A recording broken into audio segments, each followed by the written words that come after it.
Manu Manu please मला मदत कर. अगं एक प्रॉब्लेम झालाय.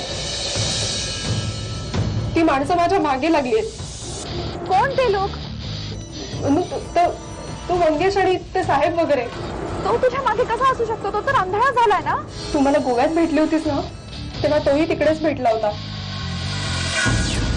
मनु मनु तो आंधळा नाहीये. मनु प्लीज काही कर आणि इकडे ये लवकरात लवकर. कुठे? Mud island. पर मी आले.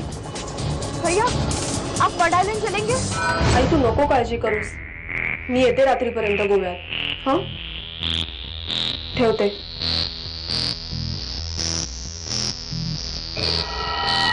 जरा जल्दी चलना भैया.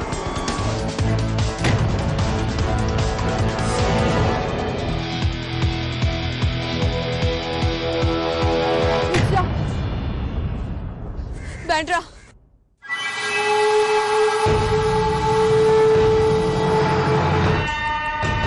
कुठे जायचंय?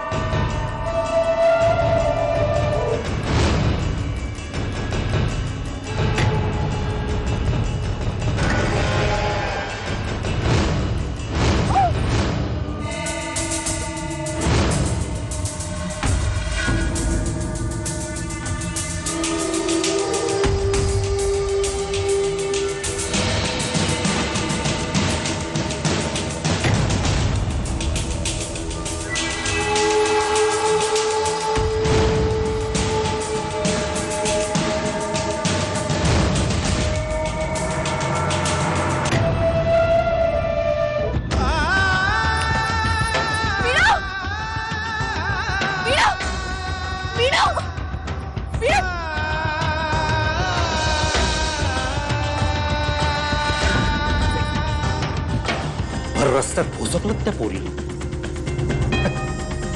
नाही आहे तुमचा साहेब आहे ना सगळं निस्तरायला आहे. तुमची उष्टी खरकटी काढायलाच मी आहे इथे. मला दुसरा कामधंदाच नाही, नाही का? अरे मगेश तुम्हाला समजत कसं नाहीये? बघा केवढी जखम झालीये. आधीच केवढा रक्त गेला. अजून वेळ घालवला तर तुम्ही सांगा ना डॉक्टरांना. अहो मॅडम ही प्रोसिजर पूर्ण करायला खूप वेळ लागेल आणि अशा मी पोलीस केस घेत नाही, कळलं? तुम्ही असं कसं बोलू शकता? तुम्ही ऐकून घ्या माझं.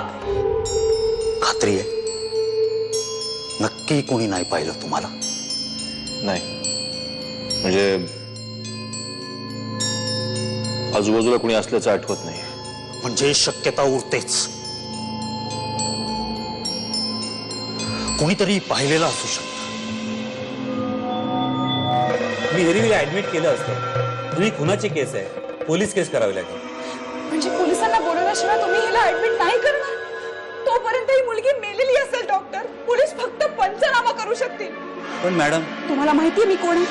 पोलिसांचीच पडली ना तुम्हाला. मी ही एका इन्स्पेक्टरची बायको आहे. इन्स्पेक्टर आकाश केतकरांची बायको आहे. जर या मुलीला तुम्ही वाचवलं नाही तर तुमच्या विरुद्ध तक्रार करीन मी.